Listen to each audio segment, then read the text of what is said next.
Oke, kontrak perkuliahan saya standarnya seperti ini. Jadi kalau pengen ngerubah juga nggak apa-apa.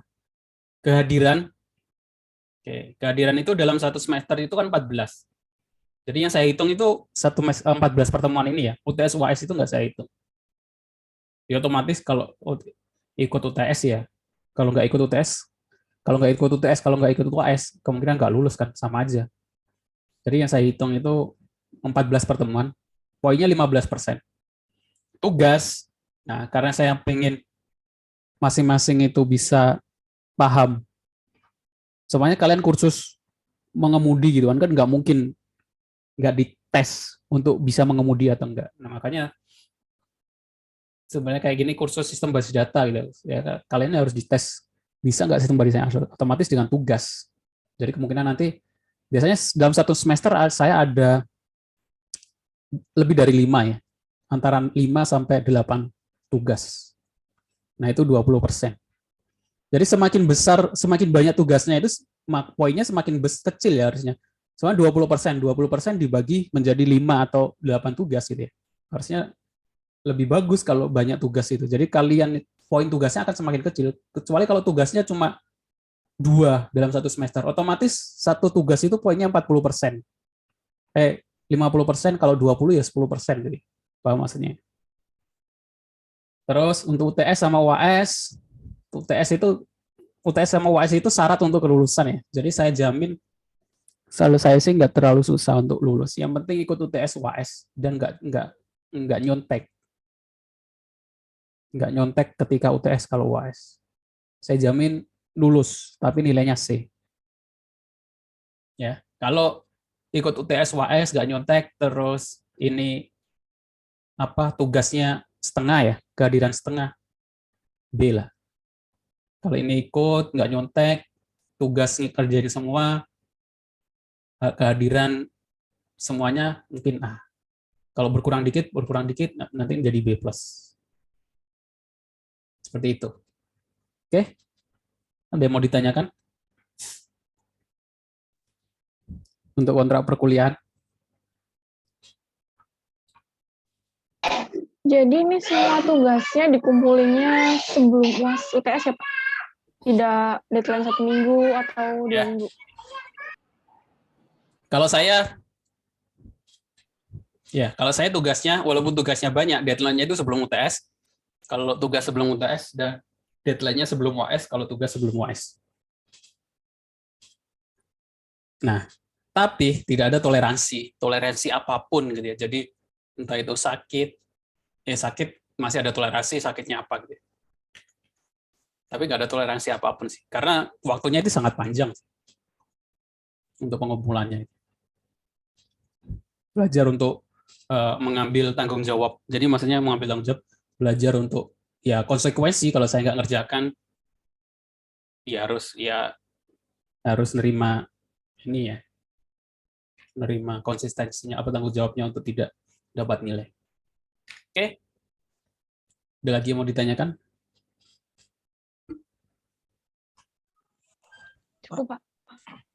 Izin bertanya Pak. Ya, silakan. Ini saya mau nanya soal kehadiran. Oh, kehadiran.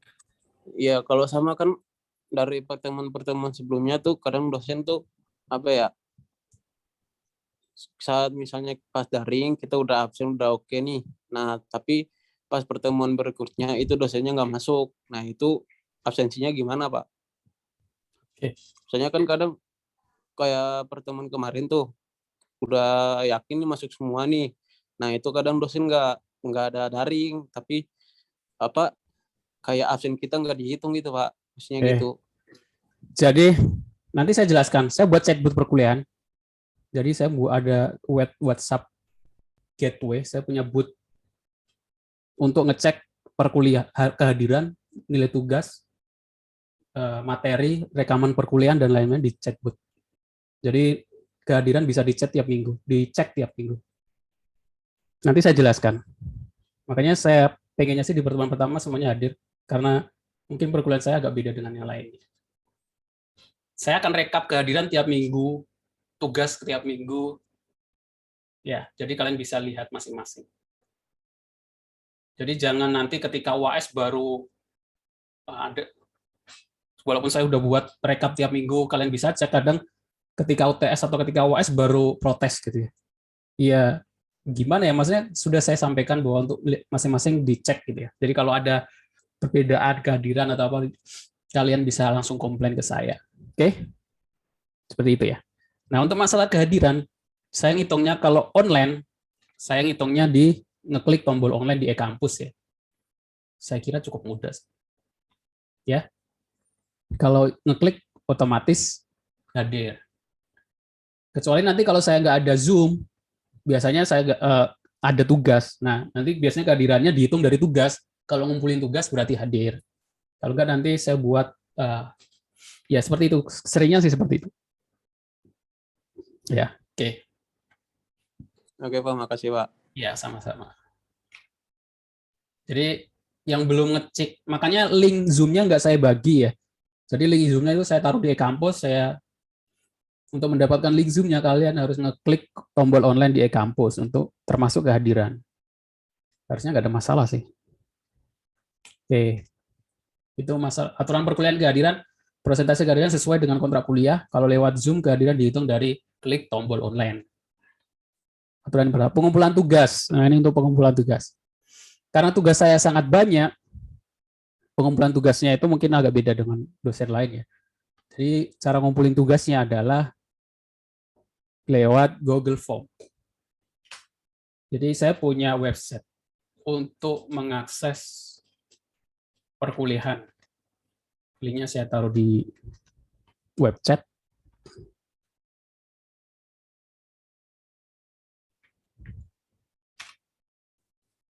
Nah, di sini nanti saya ada boot-bootnya, nanti kalian daftar dulu. Belum saya siapin ya, belum saya edit.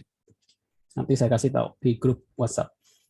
Ini mata kuliah basis data, kalian klik di sini menu di atas sistem basis data TI 2021. 20D1 ya. Nanti di sini ada pertemuan satu, isinya nanti rekaman perkuliahan, materi, sama form pengisian tugas, Google Form. Kalau ada tugasnya, kalau nggak ada ya tiap pertemuan nanti isinya materi sama rekaman perkuliahan. Jadi kalian bisa lihat. Saya kasih contoh yang semester sebelumnya. Jadi nanti kalau perkuliahannya adalah Zoom, nanti saya kasih. Kalian bisa, yang nggak bisa ikut Zoom, kalian bisa lihat rekaman perkuliahannya. Sistem basis data ya. Ini yang semester kemarin ya. Jadi pertemuan 1 sampai 15, 14 ini terdata di sini ya. Jadi kalau kalian kelewatan, tinggal lihat pertemuan 1 isinya apa. Kalau ada tugas 1 berarti ada tugas. Nanti di sini ada Google Form. Terus sama rekaman perkuliahan, nanti sama materi. Ini sudah saya kunci ya. Jadi standarnya seperti ini ya. Pertemuan minggu 2, materi, tugas, rekaman perkuliahan. Kalau saya nggak lupa rekam ya, biasanya kadang saya lupa klik rekam ya, nggak ada rekaman perkuliahannya. Jadi diingatkan saja kalau belum ada rekam, kalau saya belum klik rekam. Kemarin saya password, saya lupa passwordnya. Kalau semester ini nggak saya password sih. Itu ya, jadi kalau kalian pengen ngecek materi, websitenya di sana, sistem basis data TI 20D1. Ini baru pertemuan 1, isinya masih kosong. Nanti saya mungkin besok nanti ada rekaman perkuliahan sama materi yang saya sampaikan. Nah, pengumpulan tugasnya lewat Google Form di sini. Contoh Google Form-nya mana ya? Saya sudah hapus semua ya, karena kalau Google Form-nya sudah tertutup, artinya udah nggak bisa ngumpulin. Gitu ya. Cara ngumpulin lewat Google Form mana? Kalian isikan nama, nih, terus diikuti dengan, jadi kalian upload di Google Drive. Kenapa saya minta di Google Drive? Kalau ngupload tugasnya itu di e-kampus, saya nggak bisa lihat lewat browser ya. Saya harus download dulu.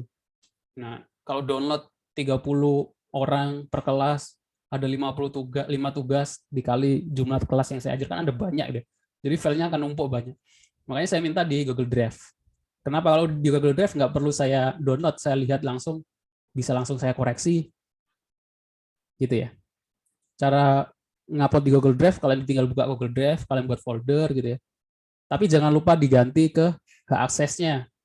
Ganti ke siapa saja yang memiliki link. Nah, link ini nanti yang dikumpulkan di Google Form. Seperti itu ya. Oke. Nah, itu untuk pengumpulan tugasnya lewat Google Form. Boleh dalam bentuk PDF atau Word. Harusnya lebih mudah, karena kalau lewat e-kampus saya harus login dulu dan lain sebagainya. Kalian juga harus login dulu. Kalau ini kan tinggal langsung buka form pengumpulan tugas, kalian isi, langsung jadi gitu ya. Terus jangan dihapus gitu ya. Ada tambahan, ada revisi tugas. Jadi kalau di saya ada revisi tugas. Tugas boleh direvisi. Jadi tiap minggu yang ngumpulin tugas, sebenarnya tugas 1 gitu ya. Tugas 1 otomatis terakhirnya kan sebelum UTS. Nanti tiap minggu saya koreksi. Terus kalian cek. Bentuknya seperti ini tuh seperti praktikum. Jadi kalian cek di booth perkuliahan, nanti di booth perkuliahan kalian bisa ngecek nilai tugasnya. Nah, di situ nanti akan terlihat nilainya. Jadi transparan saya kalau nilai. Tugas 1 sebenarnya dapat nilai 60. Nanti saya tulis feedback-nya atau bagian mana yang harus direvisi gitu. Kalau revisi bagian desain database-nya, namanya atau primary key-nya gitu. Kalian boleh ngumpulkan lagi. Revisi tugas boleh. Nah, ketika revisi tugas, tugas yang lama jangan dihapus. Jadi biar saya tahu revisian yang sebelumnya itu yang salah bagaimana. Jadi kalau komplain, Pak, saya sudah ngumpulkan kalian nggak baca.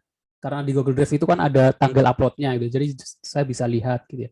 Tanggal upload-nya jam sekian, jam berapa. Jadi nggak bisa diedit gitu ya. Pura-pura, Pak, saya sudah upload, padahal baru ngupload.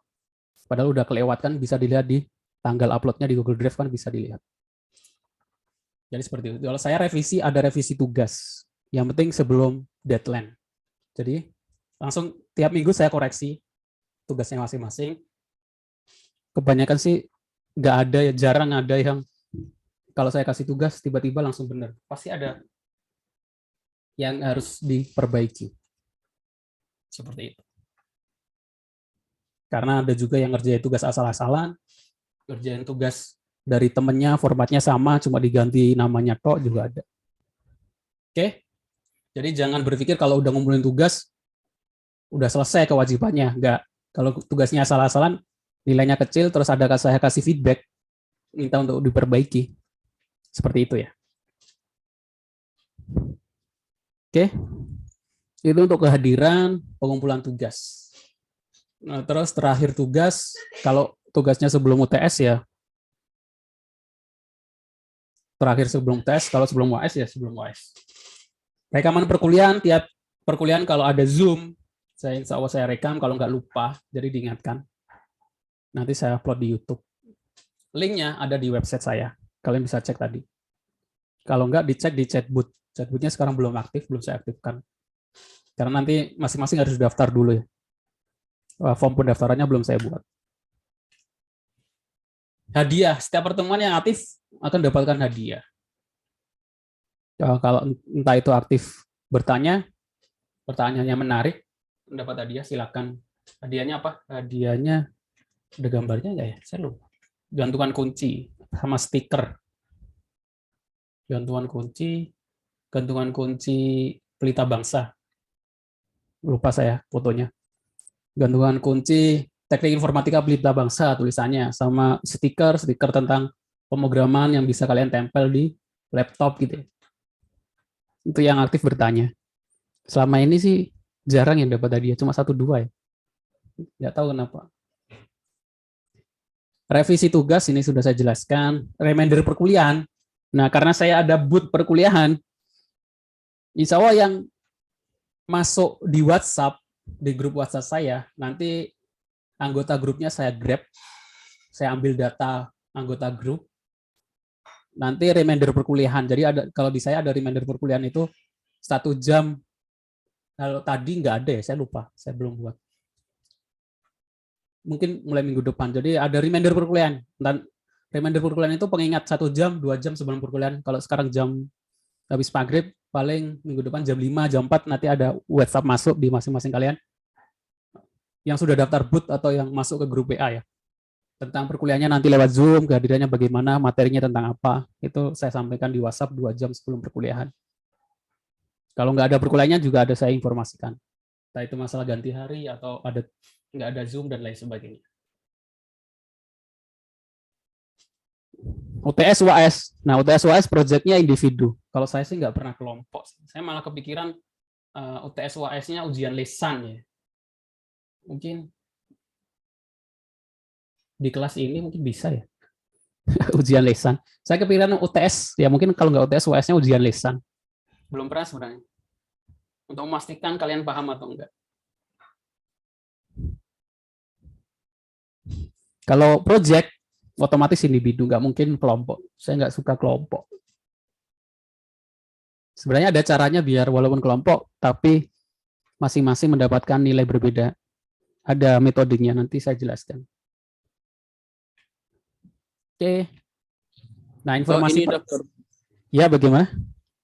Pak, ini daftar itu belum bisa diklik ya? Belum saya, formnya belum saya buat.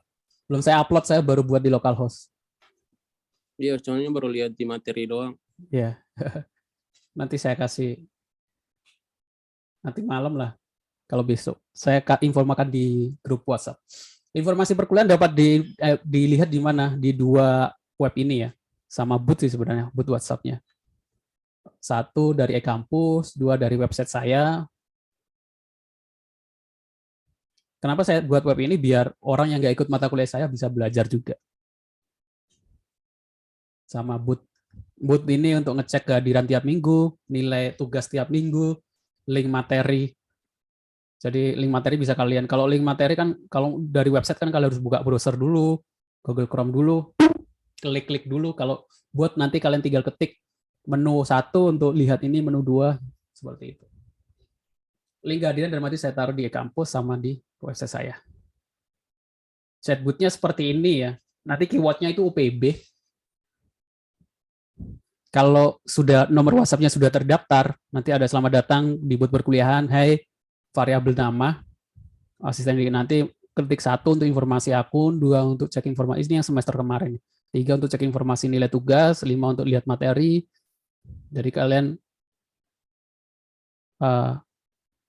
nggak bingung gitu ya, nggak dikit-dikit nanya ke saya. Sebenarnya saya buat seperti ini sih biar nggak ada yang banyak nanya ke saya ya. Makanya saya buat chatbot WhatsApp. Sekarang udah lagi rame ya WhatsApp gitu. Kalau dulu itu SMS gateway, sekarang WhatsApp gateway. Sekarang cek nilai, Shopee, OTP-nya kan bukan WhatsApp, bukan SMS lagi ya. WA, Disney, BPJS, cek pulsa, apa saja ya semuanya. Sekarang lewat WhatsApp. Oke. Ada yang mau ditanyakan? Maaf, izin bertanya. Ya. Gimana? Mau bertanya, Pak. Siapa dulu tadi? Soal ini, Pak. Soal kontrak kuliah. Ya. Kontrak kuliah gimana? Buat kontrak kuliah, kan kita 14 pertemuan yang Bapak nilai, Pak, ya? Iya. Kayaknya kurang adil, Pak, kalau cuma 15% penilaiannya. Soalnya kan kita kan kelas karyawan, Pak, ya? Terus buat nilai UAS dan UTS, kayaknya kalau 30% sama 35% kebesaran deh, Pak. Maksudnya gimana? Soalnya kalau misalkan gini, Pak, apa nilai penilaian buat absensinya kan 15% ya. Ditaikin, ditambahin gitu, Pak, sampai 30%. Ngurangin nilainya UTS sama UAS gitu, Pak, bisa apa enggak? Kehadirannya. Iya, nilai kehadirannya, maksudnya absensi kehadirannya biarin penilaiannya jangan 15% gitu, Pak. Alasannya kenapa? Tadi kan kalau karena kontrak kuliah, karena kelas karyawan, harusnya kalau kelas karyawan kan pengennya kehadiran nggak terlalu tinggi ya normalnya, idealnya. Kok malah lebih tinggi? Alasannya gimana? Gini, Pak, alasannya, jadi misalkan nilai UTS apa UAS kita standar aja gitu, Pak, yang nggak bagus banget. Misalkan kayak 60 atau 70. Terus nggak terlalu ngebanting nilai yang lainnya gitu, Pak. Buat kehadiran full, kita udah berusaha buat absen full terus, yang kelas karyawan. Oke. Berarti pengennya itu pengennya itu kehadiran itu menutupi nilai UTS UAS ya. Tapi itu latar belakangnya mungkin kurang, saya nggak setuju di latar belakangnya. Karena karena saya itu sebenarnya nggak ingin memastikan pemahaman tadi yang saya jelaskan ya. Saya nggak mau ada mahasiswa yang selama 1 semester terus ditanya di mata kuliah sistem basis data belajar apa, terus nggak bisa jawab. Itu kenapa? Ya karena belum paham. Nah, untuk memastikan pemahamannya itu sesuai dengan kompetisi yang diinginkan, ya otomatis saya tinggikan di UTS UAS. Supaya apa? Supaya ngerjain UTS UAS-nya sungguh-sungguh. Oke. Misalkan ini Pak, kan kalau untuk pemahamannya kan tadi Bapak udah bilang ya, untuk tugas kan Ya. kita kemungkinan cukup banyak. Mungkin dari situ udah cukup Pak. Kalau misalkan nilai UAS UTS setinggi itu ya 30% sama 35%, mungkin ya pasti banyak lah Pak. Tahu sendiri zaman sekarang ya joki pun gampang Pak. Oke. Ini joki juga gampang. Sebenarnya sama saja. Joki juga gampang. Walaupun nanti saya akan ngasih tugas yang ke tiap masing-masing beda, saya dengan adanya joki tugas itu saya malah tertantang untuk ngasih tugas yang sampai joki tugas itu mau menerima dengan biaya yang tinggi gitu. Artinya orang-orang biar ngerjain sendiri gitu. Maksudnya supaya nggak UTS UAS-nya nggak mudah, jadi harus dikerjakan sendiri gitu. Nah, kehadiran juga mudah. Untuk kehadiran itu nggak memastikan tiap orang hadir ya. Karena apa? Karena tinggal klik tombol online. Sama aja gitu. Oke, saya mau minta pendapat yang lain. Mahasiswa yang lain. Pak, saya mau berpendapat sedikit. Ya. Bapak kan tadi tugasnya mungkin levelnya bakal dinaikin biar nggak ada yang ngejoki, atau joki bakal naikin harganya untuk ngerjain tugasnya. Iya. Tugas kita kan banyak nih Pak. Misalnya 1 semester ada 8 tugas. Dibanding naikin level tugasnya, dan mungkin tetap ada yang kekeh buat joki, untuk memastikan mahasiswa paham, mending mungkin UTS sama UAS-nya dibanding lisan, mungkin mending live aja Pak. Kalau lisan kan 1 mahasiswa pasti 1. Iya. Jadi dibandingkan maksudnya waktunya kan pasti akan sama dengan yang ujian secara live. Jadi misal kita ngodingnya secara live gitu Pak, dibandingkan menaikkan level tugasnya. Kalau misal UTS-nya Maksudnya pengennya ujian UAS-nya lisan gitu. bukan lisan Pak. Kalau lisan kan kita kan teori ya. Live aja Pak, maksudnya live tuh misal kita presentasi, misal kita ngoding langsung soalnya apa, itu satu persatu. Ya maksudnya kan, lisan itu ya seperti itu. Bukan teori. Maksudnya lisan ya saya tanya, coba buat tabel nama mahasiswa gitu. Langsung. Nggak mungkin ujian lisan apa yang disebutkan, apa yang dimaksud database. Nggak mungkin pertanyaan seperti itu saya buat ujian lisan. Iya Pak. Tapi iya, kalau kayak gitu kan berarti kan sudah memastikan kalau mahasiswa pasti paham cara ngoding ini. Iya. Terus juga soalnya kan pasti kan Bapak dibedain, nggak mungkin kayak sama semua, terus nanti jadi satu mahasiswa ngasih tahu ke mahasiswa lain kan, jadi itu memastikan kalau mahasiswanya akan paham dengan materi. Pertanyaannya nggak saya poin. Oke, nanti saya jelaskan skripsi saya S1 ada hubungannya sama itu. Nah ini Mas gimana? Kehadiran mau 15 apa mau dinaikkan? Yang lain? Pak, izin untuk mengajukan pertanyaan mengenai kehadiran ya Pak. Ya. Kan kehadiran Bapak hanya menghitung dari kita mengklik online nih. Ya. Kan kita mayoritasnya di kelas, utamanya di kelas D1 kan karyawan ya Pak. Ya. Kadang kan jam mepet jam 18.20 atau jam 17.30 itu kan masih ada yang lembur atau masih waktu-waktu kerja tuh Pak. Kan kadang kita gak keburu nih Pak, langsung akses Google, masuk e-kampus atau apa. Kadang kita langsung minta link aja di grup gitu kan. Itu kan gak ke-record ya Pak ya di e-kampusnya. Yeah. Kalau kita masuk lewat link dari grup. Nah, gimana tuh Pak toleransinya? Boleh gak kita masuk ke sana, terus waktu pas di e-kampus, ternyata online-nya udah gak bisa diklik, kita ganti dengan komen di kolom komentar gitu Pak. Gimana itu, Pak? Bentar. Klik online di e-kampus itu waktunya selama perkuliahan. Jadi kalau perkuliahan kita dari jam sampai jam 8, kalian bisa klik online di e-kampus sih sampai jam 8. Paham maksudnya ya? Jadi kalau jam 8 lewat jam 8 kurang 5 menit, kalian masih bisa absensi dengan klik online. Jadi harusnya nggak ada masalah. Kecuali kalau udah jam 8 lewat, kalian belum Ya, klik maksudnya online. udah jam 8 lewat, ternyata kan mahasiswa masuknya lewat link Zoom yang di-share di grup tuh, Pak. Terus dia kelewat tuh, Pak, nggak klik online di website karena mungkin handphonenya dipakai buat Kalau itu nge-Zoom gitu silakan kan. konfirmasi ke saya aja. Konfirmasi pribadi aja. Karena itu kan Oh, udah di luar, ya maksudnya kalian screenshot aja ketika perkuliahan, nanti konfirmasi ke pribadi ke saya belum sempat klik online. Sambil menunjukkan bukti itu saja. Harusnya lebih mudah. berarti Pak untuk kehadiran cukup untuk klik online aja, nggak perlu komentar dan nggak perlu melakukan Ya. absen online. Ya, nggak perlu itu. Makanya harusnya lebih mudah klik on kehadiran itu, kalian bisa hadir 100% kalau cuma klik online itu. Oke. Tadi balik ke tadi masalah kehadiran 15% bagaimana? Kalian ini perkuliahan perdana atau sebelumnya sudah ada kelas? Perdana, Pak, untuk pertama kali hari ini. Oh, kalau semester yang lalu, maksudnya semester yang lalu kelas yang lain UTS UAS-nya berapa persen? Biasanya Beda-beda. beda-beda berapa? sih, Pak. Kurang Emang lebih biasanya 35% baru matkul ini, Pak. 30 sama 35 ya? 30 sama 25, Pak. Gini aja. Saya adaptif. Ini sebenarnya kalian bisa hitung-hitung sendiri ya. Kalian dapat nilai berapa itu dari nanti kehadiran kalian ada berapa, kalikan 15%. Tugas itu kalian total nilai tugas semuanya, kalikan 20%.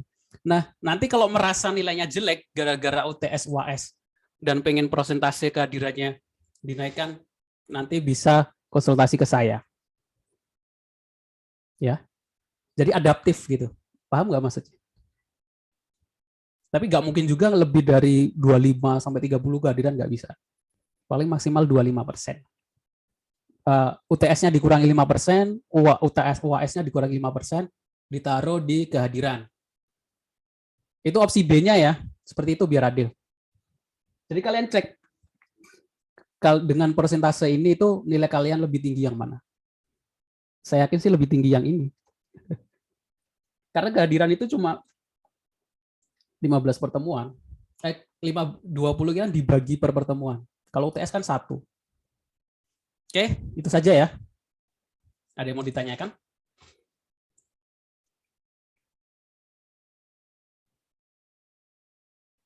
Nggak ada ya? Pak, maaf, di luar kontrak perkuliahan ya, Pak. Iya.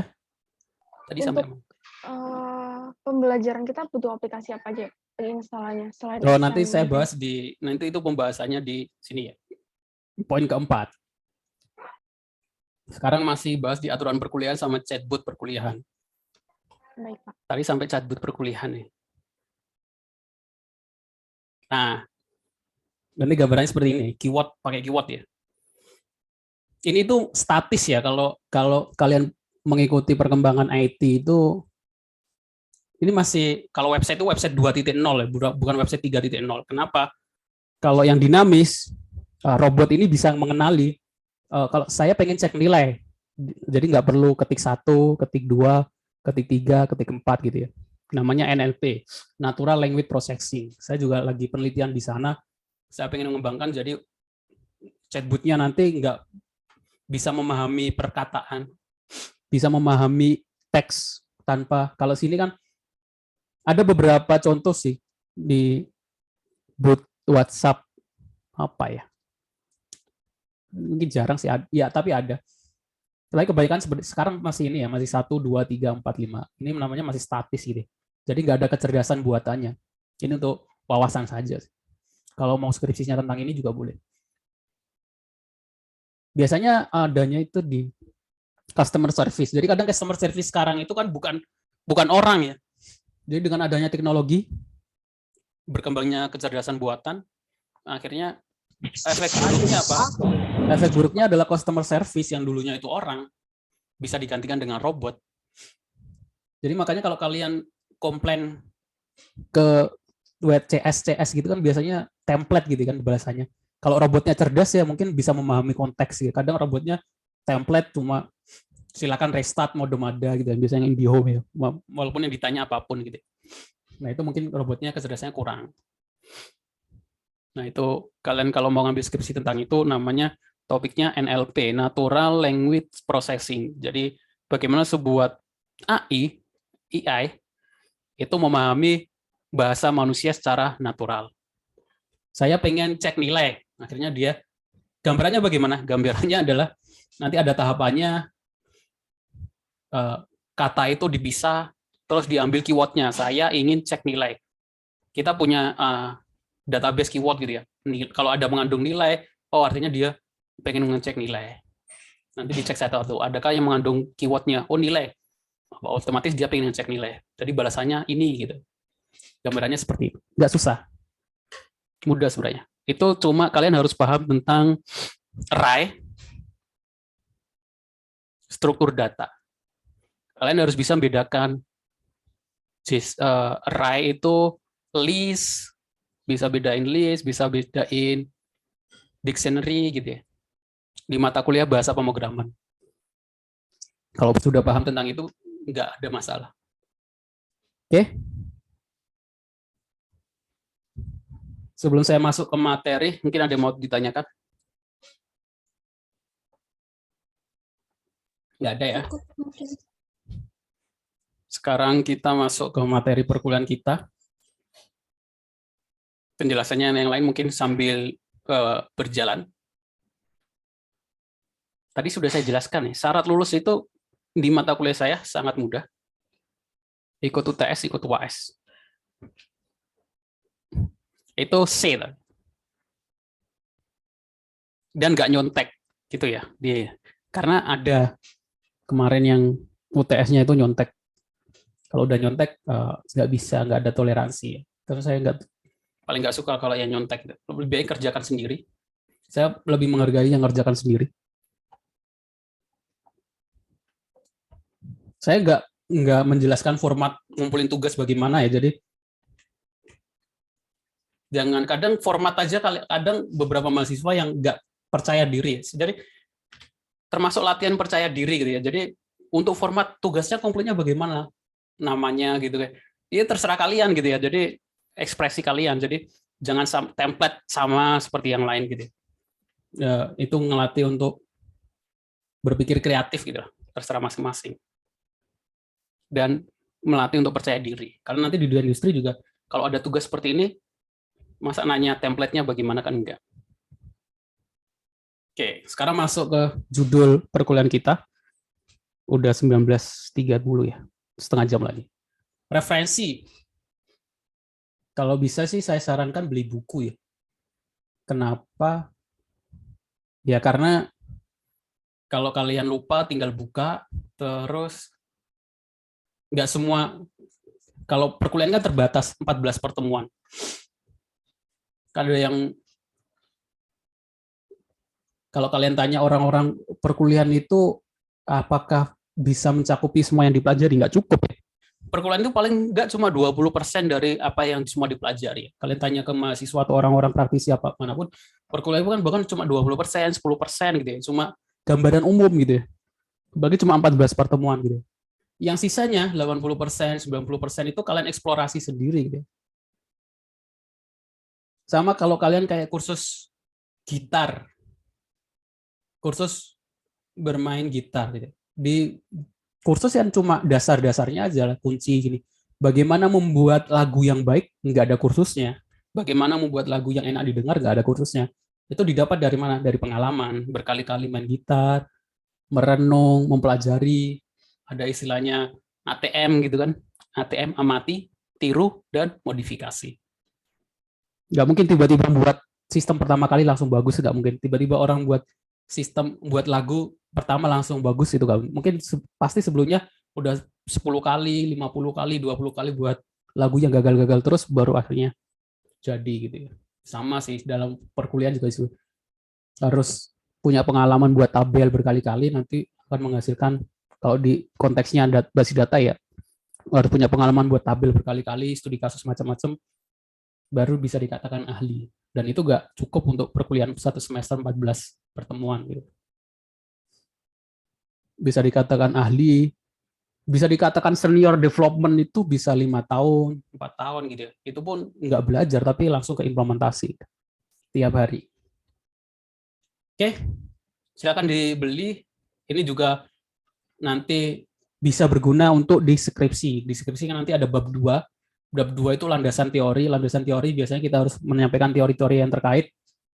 Harus ada referensinya. Referensinya otomatis dari buku. Kalau kalian punya bukunya kan tinggal ngambil aja gitu ya. Apa yang dimaksud basis data? Menurut Fatansa di buku basis data revisi kedua halaman sekian-sekian disebutkan gitu ya. Kalau kalian nggak punya buku, ya harus browsing, nyari-nyari gitu ya.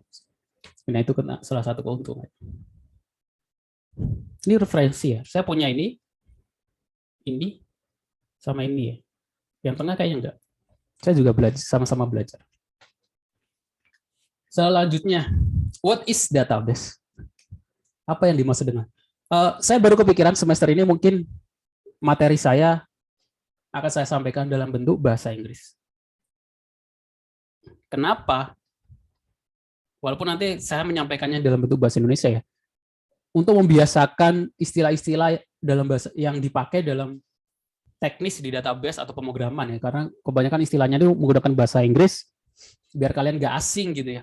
Termasuk tutorial itu lebih banyak di bahasa Inggris daripada di bahasa Indonesia. Salah satu seperti India gitu ya. Kenapa India itu programmernya sangat bagus? Kalau kalian tahu, kalau kalian cari tutorial, kebanyakan nanti akan menuju ke orang-orang India gitu ya. Sekarang juga SEO Google, Amazon diisi oleh orang-orang India, Twitter. Kenapa? Karena mereka dari basic bahasa Inggrisnya dari kecil memang sudah paham bahasa Inggris. Salah satunya sih itu. Sampai Gojek itu punya kantor di India, walaupun nggak ada layanan di India. Ada yang tahu kenapa? Gojek nggak ada di India tapi punya kantor di India. Ada yang tahu kenapa?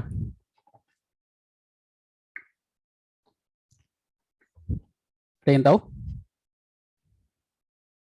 Karena untuk cari programmernya, jadi programmer hampir 60 orang ditaruh di India, karena untuk mencari programmer di India itu lebih mudah daripada nyari programmer di Indonesia. Nah, itu salah satu evaluasi dari dunia industri, di akademik ya, bagaimana kita harus menghasilkan alumni yang siap di dunia industri. Dari sampai sekarang pun akhirnya Gojek sampai buka cabang di India, walaupun nggak ada layanan di India, itu hanya untuk handle masalah programmernya. Jadi dia ngerjakan orang India sampai 60 orang di sana. Makanya sampai buka kantor di sana. Karena ternyata pernah buat di Jogja sih. Kayak development program di Jogja itu. Tapi kurang berhasil atau masih kurang, akhirnya buat di India. Nah itu masih evaluasi. Harusnya kita bisa lah. Nah salah satunya adalah biasakan bahasa Inggris, karena tutorial dan lain sebagainya kebanyakan di bahasa Inggris. Sekarang pertanyaan buat apa yang dimaksud dengan database? Ada yang mau jawab? Apa yang dimaksud database? Dengan bahasa sendiri, semampunya.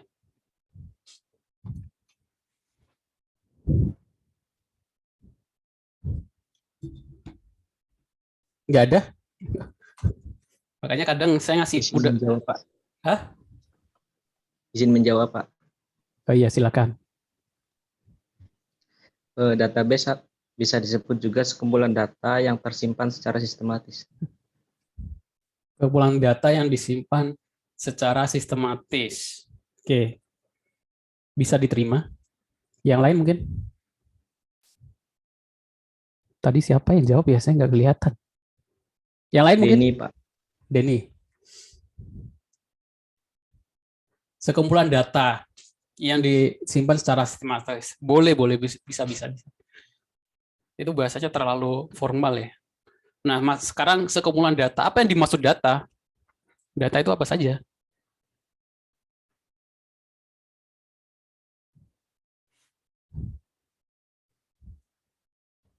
Nanti kalau nanti ada perbedaan, apa yang dimaksud perbedaan data dan pengetahuan gitu. Apa yang dimaksud data, ada yang dimaksud pengetahuan. Nah, database boleh diterima sekumpulan data yang disimpan secara sistematis.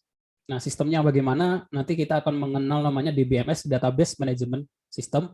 Terus ada istilahnya relasional, yaitu database dengan sistem otomatis, maksudnya adalah berelasi. Dan nanti ada hubungannya dengan security, ada backup, ada language, ada transaksi, struktur, konsep, otomatis ini ada server, ada hubungannya sama server, entity, relationship sudah, network sudah, layout, optimasi ini yang penting, migrasi, arsitektur. Nah, arsitektur nanti ada macam-macam, konten, bisnis, recovery, backup. Kita pelajari di sistem basis data. Teknologi yang digunakan. Tadi ada yang mau sekitar mau jawab ya. Ada yang mau nanya tentang teknologi apa yang digunakan, apa aplikasi apa yang digunakan. Iya, Pak. Ya. Jadi database itu ada dua. Ada database relasional sama non-relasional. Karena kita masih belajar pemula, kita akan belajar tentang database relasional. Menggunakan bahasanya adalah SQL. Orang-orang nyebut, nah ini, kalau orang Indonesia nyebutnya SQL, kalau orang Barat ada yang menyebut SQL. Pronounnya beda-beda, ada SQL, ada SQL. Ada lagi ya, dua itu ya, SQL, SQL. SQL atau SQL ini kepanjangannya struktur query language, yaitu bahasa query language, bahasa tentang query. Nanti kita pelajari lebih detail. Nah, itu produknya apa saja? Ada Microsoft Access, yang kalau udah Microsoft, ada Firebase, ada PHP ini bukan database, dia framework. Ada MySQL, ada SQL Server, ada Oracle. Oracle ini ada mata kuliahnya sendiri, karena kampus pernah bekerja sama dengan Oracle. Ini produk ya. Nanti ada mata kuliah Oracle, karena saya juga ngajar mata kuliah Oracle. Semester 6 ya. Apa semester ini ya? Pas ya.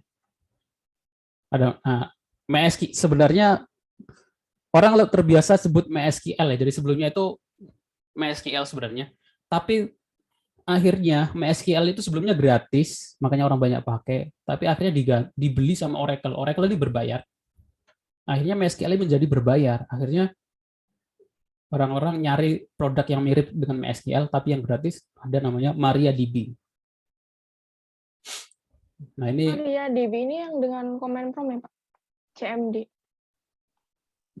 Ya bisa lewat command prompt, bisa lihat PHP admin. Nanti juga ada Postgres SQL, ada SQLite, nggak ada di sini. Nah, ini untuk yang menghandle data-data yang nggak terlalu banyak.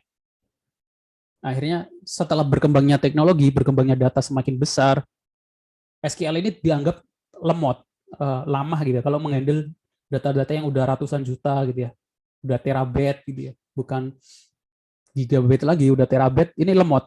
Akhirnya muncul NoSQL. NoSQL ini ada MongoDB, ini ada hubungannya tentang big data. Ini lebih cepat, formatnya berbeda dengan SQL. Nah ini lanjut lah. Jadi kita pelajari dulu yang SQL. NoSQL ada MongoDB, Cassandra, Redis, dan lain sebagainya. Neo4j. Itu teknologi yang digunakan. Terus di materi kuliah ini menggunakan apa? Menggunakan MariaDB, nanti saya jelaskan. Ada hubungannya sama. Terus kalau sudah menghandle data yang besar, nanti ada istilahnya big data. Nah, big data itu punya framework big data. Framework itu kalau bahasa Indonesianya apa ya? Nah, ini kadang ada istilah-istilah bahasa Inggris yang nggak ada bahasa Indonesianya. Framework lembar kerja. Jadi nanti ada Kafka, Cassandra, Hadoop, Apache Spark. Sekarang itu lowongan pekerjaan di bagian data science. Yang dengan data seperti ini banyak. Nah, nanti ada hubungannya dengan data science. Kalau sudah paham basis data, basic, nanti kita implementasikan ke studi kasus. Nanti ada ilmunya namanya istilahnya data science. Nah, data science ini kita akan berhadapan dengan mahasiswa jurusan statistik. Karena statistik mereka lebih paham ke bagian hitung-hitungannya, kalau kita lebih ke fokus ke programmernya. Jadi kan kita codingnya, apa kodenya, tapi kalau cara hitungan manualnya mungkin nggak terlalu paham. Yang orang paham biasanya statistik. Biasanya bersinggungan di data science itu orang statistik juga ngambil data science. Juga belajar pemrograman. Matematika juga, jurusan matematika. Nah, data science dalam dunia industri apa saja? Di e-commerce, manufacturing, banking, healthcare, kesehatan, transport, finance. Finance ini nanti ada hubungannya sama blockchain. Blockchain, desentralisasi finance, DeFi, dan lain sebagainya. E-commerce, identify customer, recommended product, analysis review gitu ya. Kalau saya tanya, kalau saya buka Shopee gitu kan, apakah yang muncul di halaman beranda itu, di halaman beranda saya sama di halaman beranda kalian itu sama atau enggak? Pasti beda kan ya. Nah, itu kan harus dibuat sintaknya, dibuat caranya bagaimana biar tiap orang itu yang muncul di halaman depannya itu beda. Caranya bagaimana?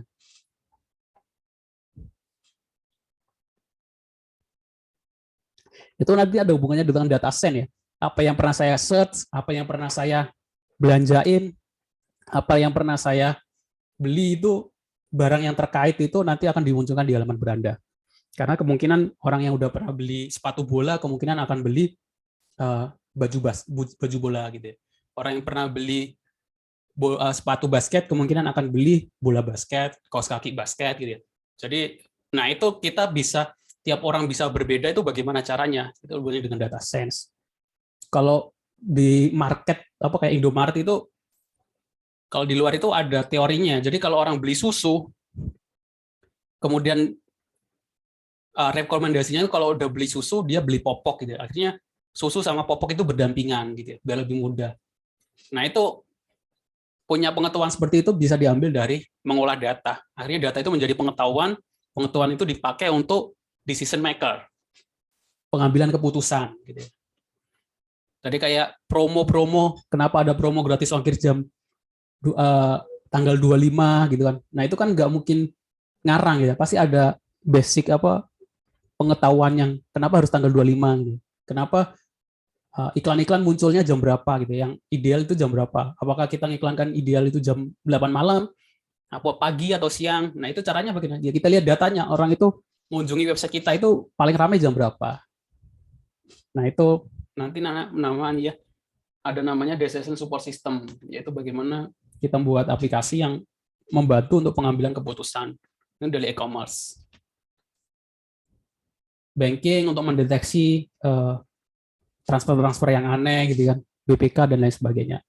Credit risk modeling untuk menilai apakah orang itu berhak mendapatkan pinjaman dan lain sebagainya. Kalau healthcare sekarang yang lagi ramai healthcare kesehatan karena COVID, medical image analysis,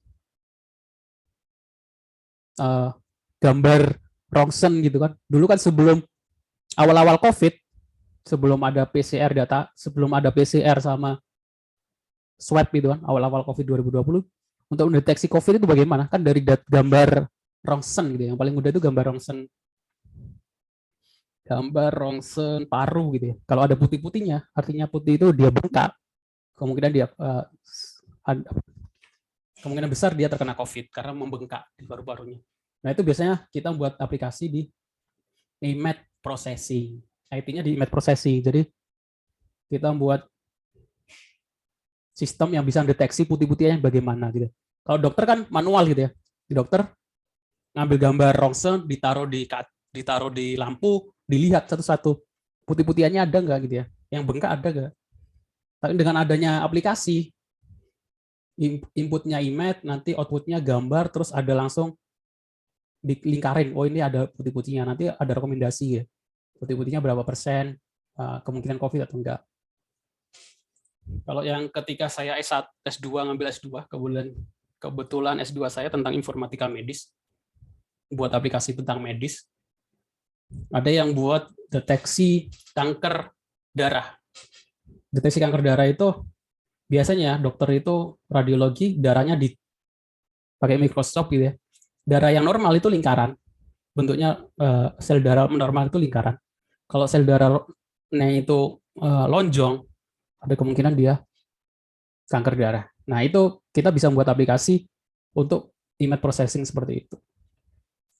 Jadi bisa mendeteksi, oh ini darahnya berbentuk lonjong, kemungkinan dia kanker darah, atau enggak bronkitis. Bronkitis itu kalau ada dahaknya itu ada darahnya. Untuk ngeceknya pakai mikroskop. Nah, itu kita buat image processing untuk mendeteksi ada darahnya enggak di bagian dahaknya. Medical image analysis, drug recovery, bioinformatik. Bioinformatik itu ya PCR ya. PCR itu ada bioinformatik. PCR itu kan untuk mendeteksi DNA, RNA. Terus ada virtual assistant, yaitu untuk telemedicine, jarak jauh, transport, self-driving car monitoring system, dan lain sebagainya. Finance sekarang tentang blockchain dan lain sebagainya. Algoritma trading. Maksudnya algoritma trading itu kita buat algoritma untuk forecast. Forecast itu bahasa Indonesianya, forecasting itu bahasa Indonesianya apa ya forecasting? Ada yang tahu bahasa Indonesianya? Saya lupa. Forecast. Ada yang tahu bahasa Indonesianya? Ada yang tahu ya? Saya buat Google Translate kalau gitu.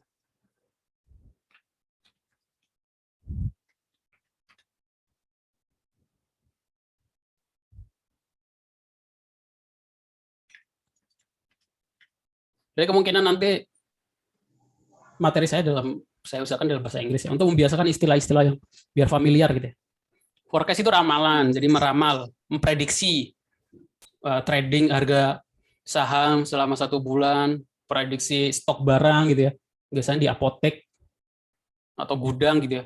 Untuk penjualan 1 depan itu kita harus request barang seberapa banyak gitu ya, gitu kan ramalan gitu, meramal. Nah itu dapat datanya dari mana? Dari data setahun ke belakang dilihat. Kalau bulan ini itu tahun kemarin berapa gitu ya, atau bulan kemarin berapa.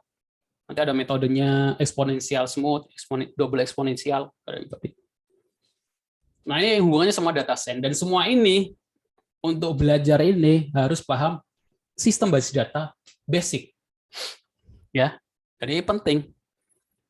Jadi IT itu sekarang sangat luas ya. Berbeda ketika saya dulu kuliah 2007, kalau ditanya, karena tahun 2007 kan belum ada e-commerce, belum ada masalah kayak telemedicine dan lain sebagainya, data science itu masih jarang ya.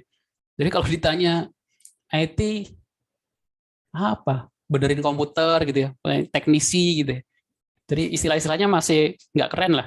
Kalau sekarang data science, back-end, developer, security, dan lain sebagainya. Karena berkembang ilmunya. Nah, maksudnya industrinya sudah banyak gitu ya, kalau dulu masih dikit.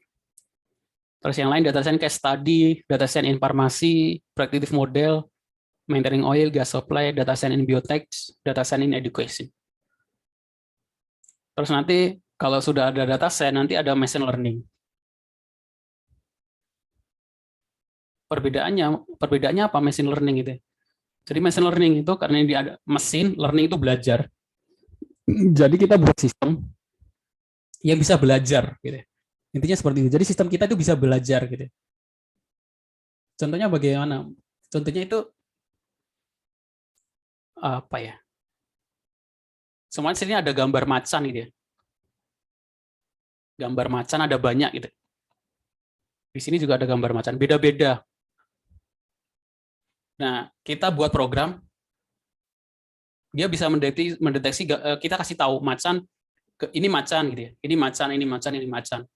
Jadi ketika dikasih gambar yang lain, tapi masih macan, dia tahu gitu. Kalau bukan machine learning, program yang nggak bisa belajar, kita kasih tahu macan itu ini. Terus kita kasih macan yang lain dengan pose yang berbeda atau angle yang berbeda, dia nggak akan bisa deteksi gitu ya. Paham maksudnya?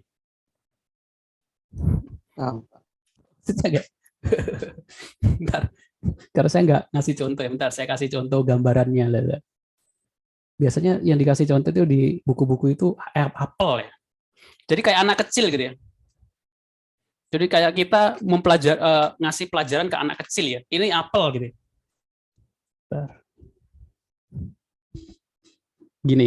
Ginilah. Gambarannya seperti ini. Terlihat nggak? Terlihat Lihat. gambar apelnya? Terlihat ya. Kalau bukan machine learning atau program yang nggak pinter, kita kasih tahu, ini apel gitu ya. Ini apel. Terus kita kasih gambar lain, ini. Apakah ini apel? Dia nggak bisa jawab. Karena yang dia tahu, apel hanya ini. Gitu. Jadi programnya nggak pinter. Nggak ada pembelajaran. Karena machine learning, mesin pembelajar ini. Tapi kalau machine learning, kita kasih tahu ini apel, ini biasanya ada data train sama data testing ya, data train sama testing. Jadi kita kayak anak kecil gitu ya, kasih tunjuk ini apel, ini apel, ini apel gitu ya. Terus kita kasih gambar lain, ini apel bukan gitu. Oh iya ini apel gitu. Jadi kayak ngasih pembelajaran anak kecil gitu ya. Jadi dia belajar, jadi bukan membaca. Kalau program yang biasa ya membaca, mendeteksi gambar seperti ini. Wah, bentuknya ini, ukurannya sekian. Tapi kalau yang machine learning dia mendeteksi ciri-ciri ya, bentuknya seperti ini, warnanya mungkin ada yang merah, ada yang hijau gitu ya. Dia deteksi ciri-ciri, apa istilahnya, feature istilahnya. Jadi ketika dikasih gambaran yang lain, yang nggak harus mirip seperti ini, dia masih bisa jawab. Begitu, machine learning itu seperti itu. Jadi programnya lebih pintar gitu ya. Oke, udah jelas ya?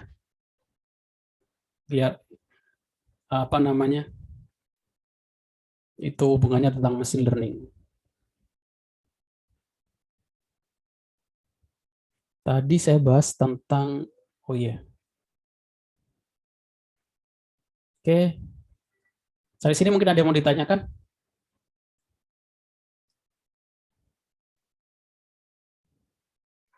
Cukup, Pak. Cukup. Waktunya kurang 5 menit lagi. Nah, untuk belajar tentang itu, kita harus paham struktur query language. Struktur query language itu bahasa pemrograman yang digunakan di SQL, di database. Nanti dibagi menjadi 4. Ada DDL, DML, DCL, dan TCL. DDL itu data definition language, data manipulasi language, data komunikasi language, sama transaksi language. Jadi secara umum cuma ini. Nggak susah. Struktur query language. Oke, tadi ada yang bahas tentang pengujian. Kalau lisan itu pertanyaannya harus beda tiap orang. Iya, saya akan pertanyaannya itu beda tiap orang, juga menyesuaikan kemampuan orang. Jadi saya jelaskan, tadi saya singgung, skripsi S1 saya, itu saya buat kayak ujian online, tapi namanya CAT, Computer Adaptive Test. Computer Adaptive Test itu adaptif. Adaptif itu artinya tiap orang berbeda. Tiap orang berbeda itu bukan berarti pertanyaannya random, tiap orang berbeda, enggak. Pertanyaan adaptif itu artinya setiap orang mendapat pertanyaan sesuai dengan kemampuannya. Kalau ujian sekarang itu enggak adil. Ujian sekarang itu kan pertanyaannya sama semua, maksudnya walaupun random tapi pertanyaannya sama. Kayak kita ikut lomba lari gitu, ikut lomba balap motor, itu nggak dibedakan per kelas gitu. Jadi entah itu dia pakai CBR, ada yang pakai mobil, ada yang pakai sepeda, ada yang jalan kaki, tapi lombanya sama. Jadi ujian yang sekarang itu kan pertanyaannya sama, diujikan kepada orang yang kemampuannya beda-beda. Nah, CAT ini, Computer Adaptive Test, itu ujian dengan pertanyaan beda-beda sesuai dengan kemampuan masing-masing. Maksudnya bagaimana? Ini hubungannya sama. Jadi setiap soal itu punya nilai bobot tingkat kesulitan. Jadi pertanyaan pertama diambil dengan tingkat kesulitan paling tengah atau yang paling di tengah-tengah gitu ya. Nggak sulit, nggak susah. Ketika orang itu bisa jawab, artinya kemampuannya lebih tinggi.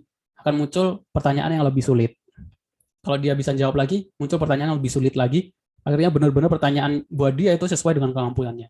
Tapi kalau orang yang biasa-biasa, kemampuannya biasa, dikasih pertanyaan setengah mungkin ya, oh nggak bisa jawab, diturunin tingkat kesulitannya, habis itu diturunin. Jadi akhirnya lebih adil. Jadi tiap orang itu mendapat pertanyaan sesuai dengan kemampuan. Itu skripsi saya S1, ujian tentang adaptif, walaupun sampai sekarang juga nggak ada belum ada yang implementasi seperti itu. Jadi nanti kalau saya mengadakan ujian online, ya saya ujian lisan, saya sesuaikan dengan kemampuannya gitu. Nggak mungkin tiap orang beda-beda. Oke. Ada yang mau ditanyakan? Terus, maaf. ya. Mungkin referensi buku yang Bapak kasih agak terlalu berat. Kalau misal kebanyakan teori itu sebenarnya kita kurang paham, Pak. Jadi mungkin butuh referensi yang langsung ke prakteknya. Maksudnya referensi yang langsung dipakai? Referensi buku.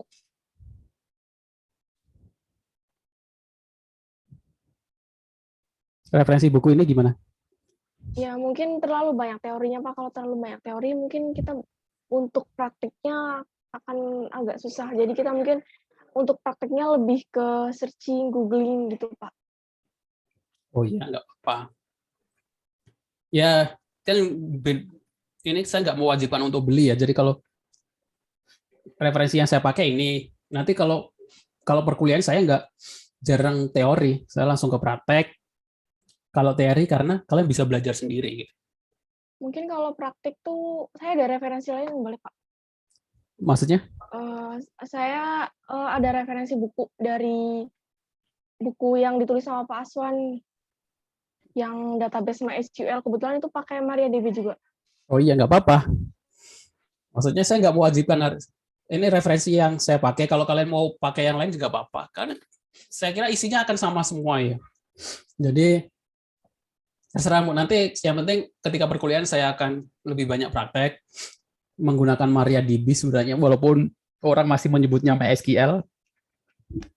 Cara installnya bagaimana? Mungkin di pertemuan selanjutnya. Oke. Pak, terima kasih. Ada lagi yang mau ditanyakan? Nanti materi saya upload di kampus ya. Sama rekaman perkuliahan, sama di web. Udah jam 8. Habis ini masih ada mata kuliah lain kan? Ada, Pak. Masih, Pak. Masih ada satu lagi. Ya, biar dosennya nggak nunggu-nunggu, mungkin saya cukupkan perkuliahan kita hari ini. Ntar saya tutup screen.